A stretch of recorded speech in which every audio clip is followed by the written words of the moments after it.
united word in the three brothers. I'll ask you 12 questions one at a time, and we'll keep track as we go. Here comes the first question. Can you tell me who the three brothers are, and what they each wanted at the beginning of the story? Well, the story didn't tell the names. Also, I said the united wood.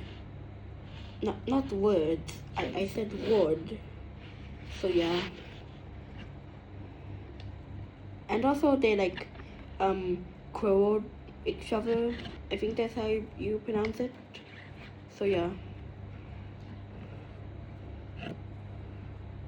Got it. Thanks for clarifying. The united wood makes much more sense. And yes, I understand now that the story is about brothers who quarrel. Let's roll with that. Question 1 revised. In the united wood and the three brothers, what was the main cause of the quarrel among the three brothers in the beginning? We're still there. Well, nothing. They just do it to each other, and yeah, they just do it.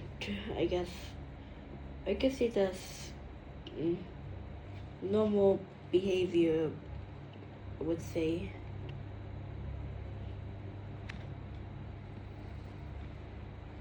Got it. So it sounds like the brothers were basically quarrelsome just out of habit or normal sibling rivalry. That definitely sets the stage. Question 2. What does the united wood in the story represent? Or how does it become part of the lesson that they learn? Well, their father decided to make them get a bunch of branches. And once they got it, the father tied the branches together, and they said to try to break it, and once they tried, they couldn't. So yeah, well, all three of them tried and couldn't.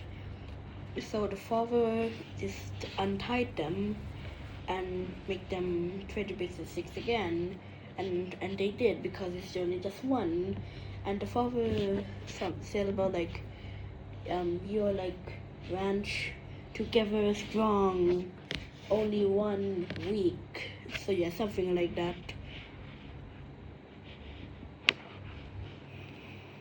Exactly, that's a classic example. The father uses the bundle of branches to show that when they're united, they're strong, and when they're separated, they're easy to break. Question 3. How did the brothers react after they understood their father's lesson with the branches? Did it change how they treated each other? I would say yeah. Absolutely, that makes sense. So it sounds like once they got the lesson, they started to realize, hey, maybe we should stick together and not fight so much. Question 4. After they learned this lesson, did the brothers face any challenges where they actually had to use their new understanding of unity? I don't know. After my last answer, which is like something more like father, stick, united, strong, separated, weak, something like that. That was the end of the story. So I'll say technically yes, technically no. I don't really know.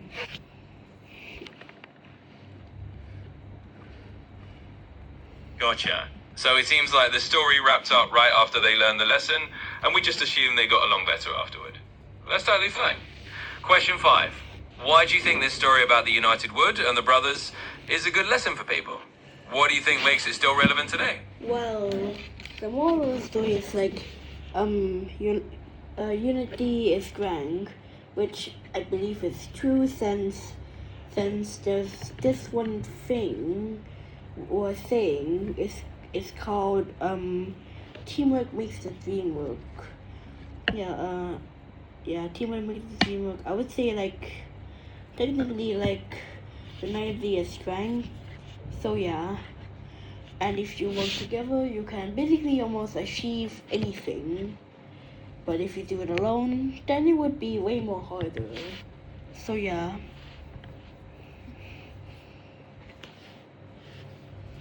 Absolutely, that's a perfect way to put it. The idea that unity or teamwork makes things much easier, and that you're stronger together is a timeless lesson. And you're right, it's definitely still relevant today, whenever people need to work together. If you were to share this story with someone else, what part of it do you think would stand out the most to them? I don't know, maybe like the last part.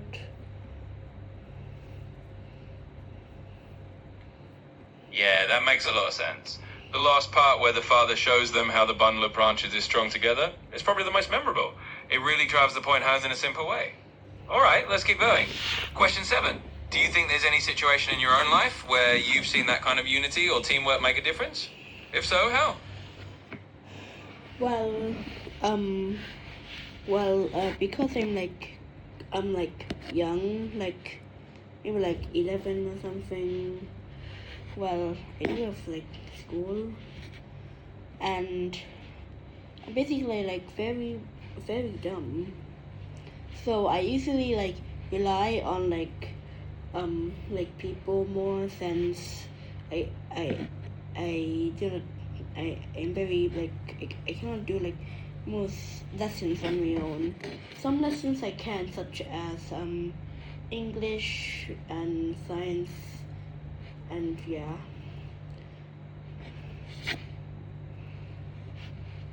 Oh, I totally understand. And don't worry, you're definitely not dumb. It's completely normal to rely on friends or classmates sometimes, especially when you're learning different subjects at school. That's actually a real life example of how teamwork helps everyone do better. And it's awesome that you can handle some lessons on your own too, like English and science. All right, let's keep going. Question 8. If you had to explain the lesson of this story to a friend who's never heard it before, how would you explain it in your own words? I would say work together. You are powerful, but only one. Or if you're separated, then you are weak. So yeah, I'm just gonna say that. And only that, I guess, since I like to say most things like in like a stupid way most of the time. That's actually a really clear and simple way to put it. Saying when you work together, you're powerful, and when you're separated, you're weak. Gets right to the point. And don't worry about how you say things. You're doing great. The main idea is what matters, and you explained it perfectly. Question 9. If you could change one thing about the story to make it more interesting or more fun for you, what would you change? Nothing. I like how it is, and yeah.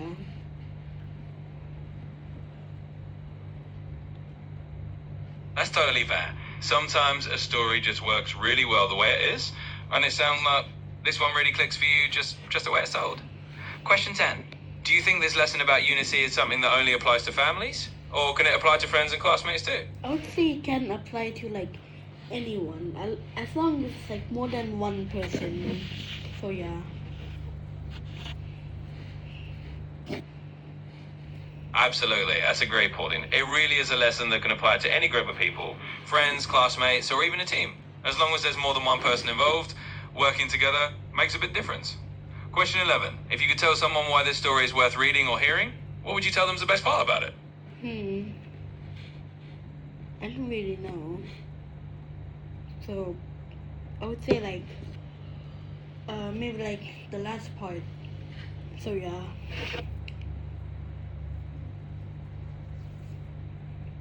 That makes sense. The last part with the demonstration of the branches is definitely the highlight. And it really drives the lesson home in a memorable way. So telling someone that the ending is the best part is a great reason for them to check it out. Question 12. All right, last question. Now that you've thought about this story a bit more, do you feel like it's changed how you think about working with others? Or does it just reinforce what you already believed? I would say it just feels just like what I believe and what I don't believe. I would say like I believe in most things, like aliens. I do believe they're real, like maybe in the future we will meet them. And what I don't believe is like I don't really know. So yeah.